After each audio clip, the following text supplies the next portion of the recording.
Hey, what is going on, guys? Welcome back to Foreplay, and we are going to... Furthermore, oh, God. it has been proven that Mario is the reason why Smash Brothers exists in the first place, because if you watch the commercial from, I think, 1998, you see Mario trip Yoshi up, which caused the all-out brawl, which means not only is Mario a menace to the Mushroom Kingdom, but to Nintendo as a whole. Hi, how you doing? So it's really funny. You couldn't see it on my... I don't know if you can see it on my screen or not, but as soon as you blurt it out, and furthermore, Bowser Jr. just had this look of, uh-oh. I did not see that. I was just hopping. Oh, God, that was perfect. But anyway, guys, we are back with some more Mario Kart World, and we are continuing our trials and tribulations through the knockout tours, which we have 4 down, and we have 4 more to go, which we have Cherry, Acorn, Cloud, and Heart left. So next we are going to be doing the Cherry run. Okay, how many do we have left? Oh, 4! Yeah, there we go. Sorry, I forgot I had to go back to tradition, so...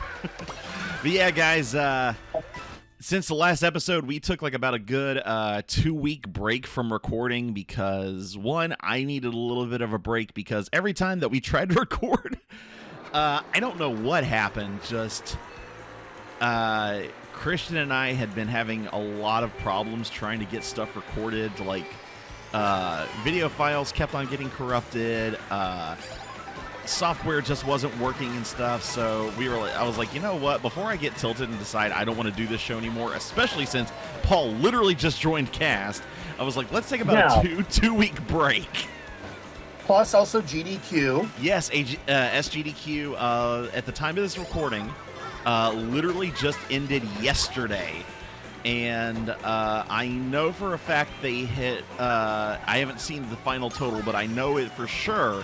It's at least over 2.1 million. Damn! Because they had the incentive of, like, I forget what game it was, but, like, they had to hit 2.1 million to, oh, I remember what it was, or either 2.1 or 2.3, I can't remember which one, but they had to meet that incentive in order to do chapters 3 and 4 of Deltarune that literally just released a month ago. That's another game I need to get at some point. Yeah, I actually still need to play Deltarune. I've only played parts of Chapter 1. I have not played any of Chapter 2, 3, or 4 yet, which I don't own 3 and 4, but Nimbus does. Well, I've never played Undertale, so... Oh, dude, Undertale is so good. It is such a great game. It's actually not that expensive on Steam, on Switch. Well, I'll have to check into it. It really all depends on what my money situation looks like when I get paid next week. Yeah, which we won't go into too many details to go into personal matters, but let's just say, yeah, it's going raid shopping. Yeah. Oh, and we're piranha plants now. Yup, and there's piranha plants all over the map. Yeah, so I don't think I've mentioned this in any of the previous episodes, but I literally bought 3 of my Switch 2 games literally out of pure anger.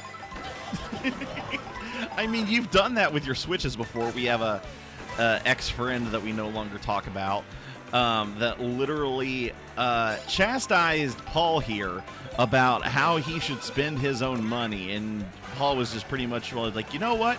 F you. I'm gonna buy a Switch just out of spite now. Yep, a Switch Lite even.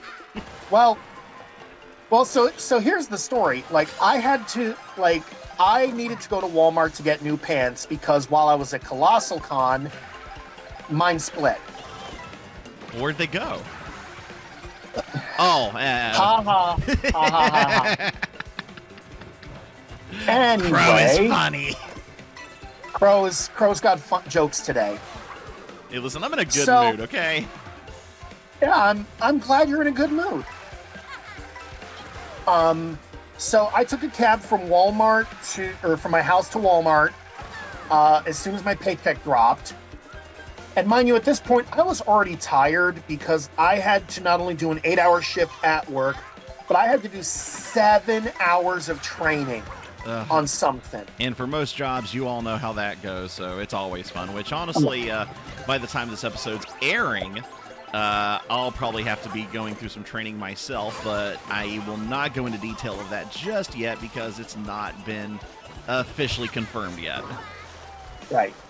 And just because of my work, I'm not going to explain what the training was, but again, I essentially worked 15 hours. DJ Koopa in the house!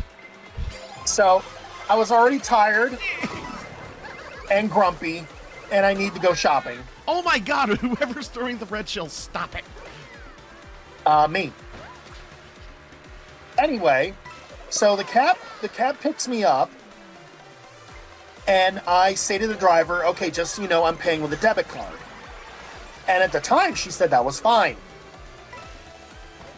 We get all the way to Walmart, I hand her my debit card, and she's like, no, I cannot take this. I have to take either cash or I think he said Apple Pay? Oh, good lord. And I'm like, okay. Well, there's an ATM inside. And the driver said, yeah, you go to the ATM. So I go to the ATM and I get the money out. And I go back to the cab and I hand her the 20 because, the ATM only gives out 20s. And she's like, what's this? I said, your fare? And she's like, no, you have to get exact change. I don't have change. So I go back inside at this point and I'm fuming. The driver even actually has the wherewithal to text me where to get change. Like I don't already know how to do that. You get it from a freaking cash register. It's not like a 5-year-old would know that information. Right. But so I'm back inside Walmart. This is now my third trip in Walmart. And I say, screw this. And I call this driver's boss. Oh, I would too. And I explained to the driver what's going on. And the driver said, well, that is extremely unacceptable because all of our drivers, even if they don't have the little card reader thingy, can call the dispatch and have the card, read the card numbers to dispatch. Yeah. Okay, so this is going to sound like a really weird question, and I apologize if I sound racist when I say this, but was the driver of foreign descent? No. Okay.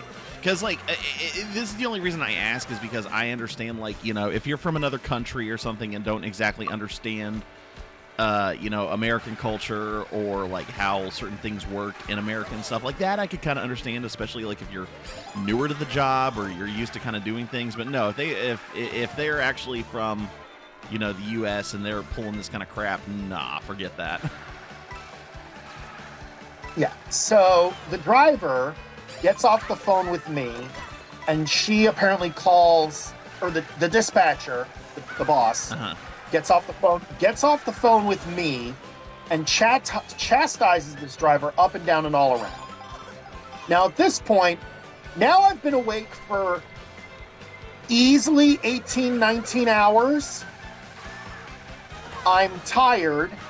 I'm hungry, and somebody who I do not work for is trying to make me an errand boy.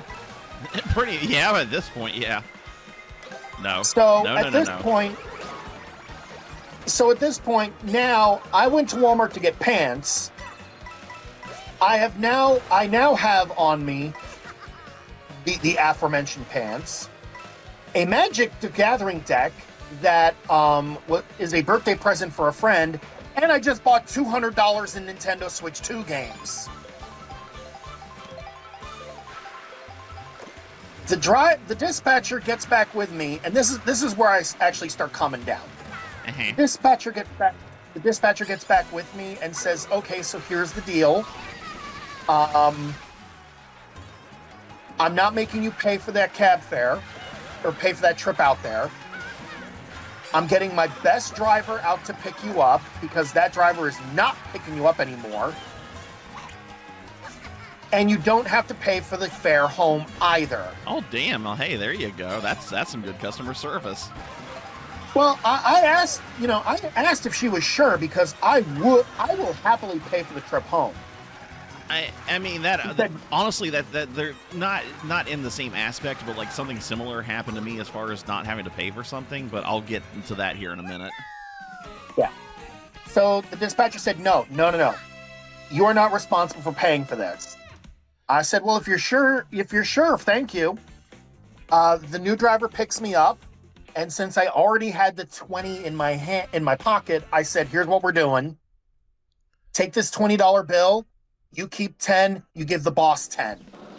Hey, that's how you do it, man. Always give back. Yeah. That's awesome. Yeah. So what would have been a $20 fare anyway, back and forth from my house, turned into a $0 fare with a $20 tip. I mean, hey, that works. And this was this past Colossal Con, right? Well, yeah. Well, this was about a week after Colossal Con ended because gotcha. I had to wait for my next paycheck. That's fair. So, all right, next, let's see. Next cup is the Acorn Cup. You like nuts? Yep. So, yeah. Okay, but what? That actually... Yeah, what's your story? Okay, so my story, this happened to me last week, around the end of the week. So, my current job that I have right now, I can actually talk about it. I don't care. I work for a company that basically does automotive delivery parts delivering. So, essentially, I go to different mechanics, different auto shops and stuff, and I drop off parts that they ordered through the parts house. So, I think it was, I want to say Wednesday or Thursday. I can't remember exactly what day it was. But the very first trip I go out to takes me about an hour to get down there, an hour to get back. It's always the first trip or my first route in the morning because, hey, it takes about a good 2 to 3 hours off my shift. So I'm like, screw it, let's go ahead and do it. So I get done with my last stop for the first route of the day, and my car starts making a beeping noise, and it's saying, hey, your tire pressure is extremely low. And I was like, well, I know it can get low just from how much I travel, but it shouldn't be that low, because I look on the gauge, and it says my back left tire is at a 17 PSI, which is very dangerous. Okay, I don't mean to interrupt, but being that I am a non-driver, what is considered normal PSI for a tire? Depending on what your car is, determines your PSI, but normally like anywhere between like 34 to 36 is your normal. Okay. If you drop to 17 or below, yeah, you do not need to be driving on that. Because pretty much there is either a leak or you just have very bad tire pressure to the point where if you drive on it, it can literally pop your tire and you'll have a flat. So I'm sitting here thinking, I'm like, okay, something is either wrong with the gauge or there is something actually legitimately wrong with my tire. So I pull over to the nearest gas station, and sure enough, I'm checking around my tires, and I check the back left one like my sensor was, and I start hearing a hissing sound.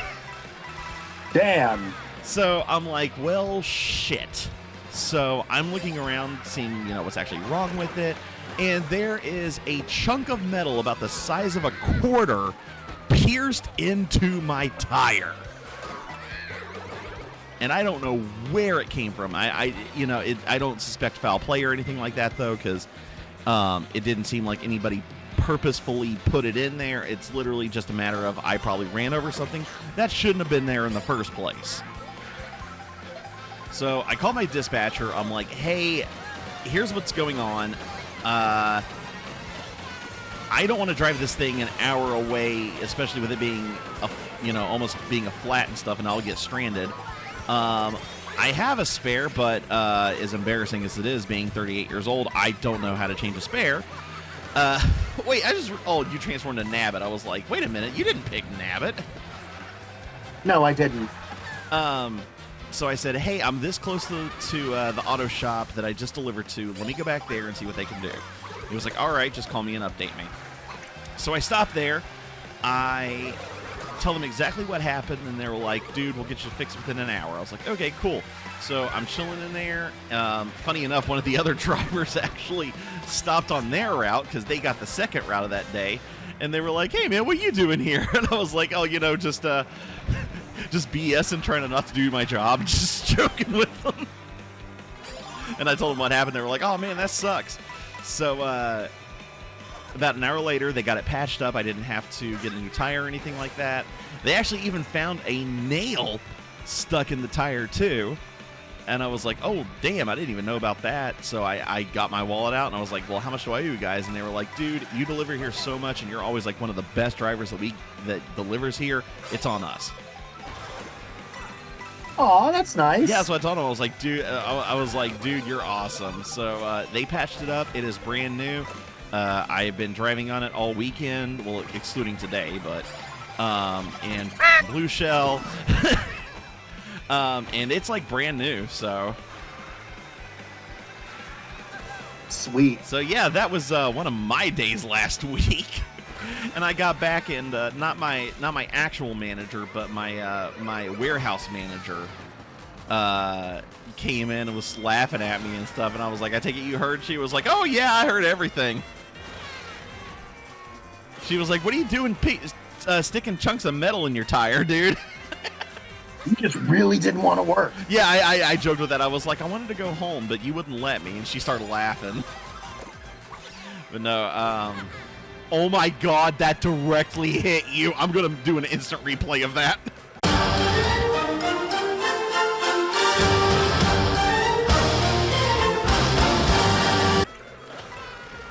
Nothing hit me. Are you not playing as Peach? I am playing as Peach, but are you sure it wasn't a baby Peach that got hit? Oh, maybe. I don't know, but I hit somebody directly with a bob-omb. Yeah, I did not get hit by that. I say, what place are you in? 4th. Oh, okay, that's why. I hit whoever was in second, so it must have been baby Peach. Okay, well, I guess that's not as yeah, it's still epic. It was a good shot.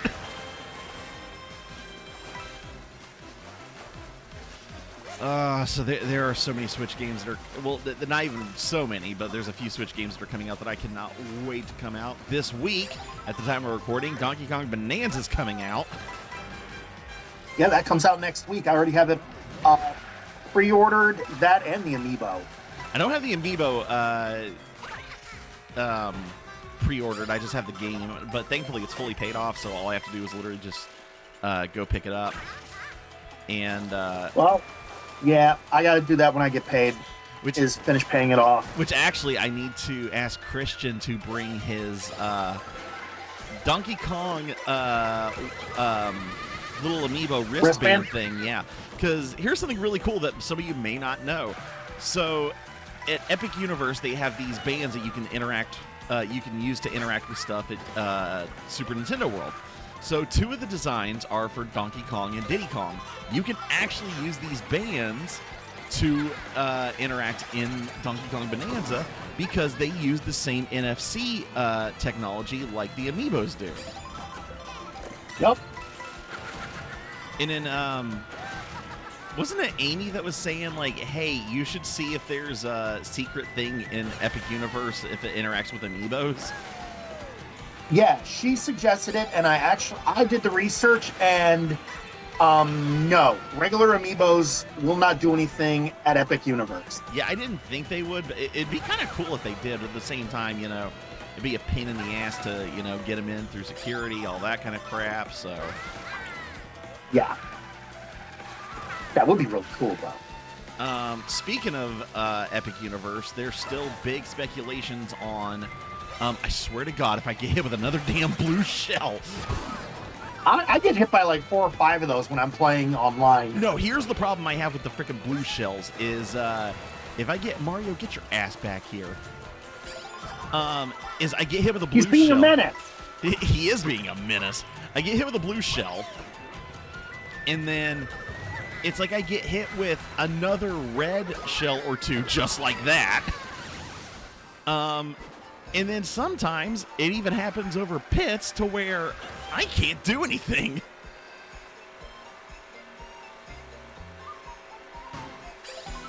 I just got eliminated. You did, because, well, I guess it's just on to me. Cold! Feel the wrath of CJ.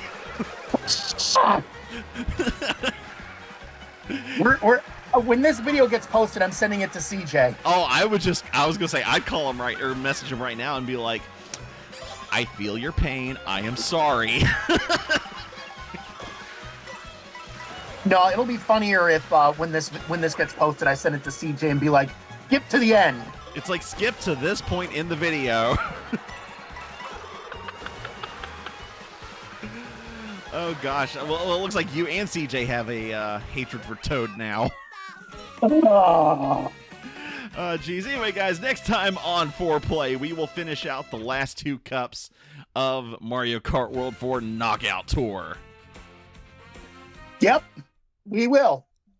Hi guys, this is ZagZagXD. If you enjoyed, please comment and subscribe and leave a like. And we'll see you guys next time.